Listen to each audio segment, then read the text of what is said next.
Hi guys!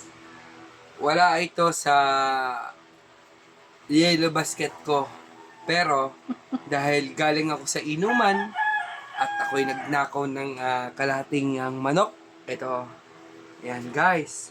Tingnan mo guys. Ito, wala ito sa yellow basket ko. Wala ito sa negosyo. Ito ay hindi dahil sa mahal kong aso na si Puchaw. Come here guys. Come here. Ito. Hi Puchaw!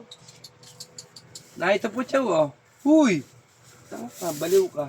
Mano sa amo mo. Guys, oh. Puchaw. Oh, sino yan? Dito. Talaga yun. Yes.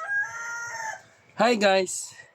Yan pag kayo ay galing sa inuman at alam nyong wala nang nakain, magnakaw kayo ng pulutan at ipakain nyo sa aso nyong mahal. Kita mo. Kita tingnan nyo. Masaya siya. Kalahating manok. Diba? Masaya si Puchaw.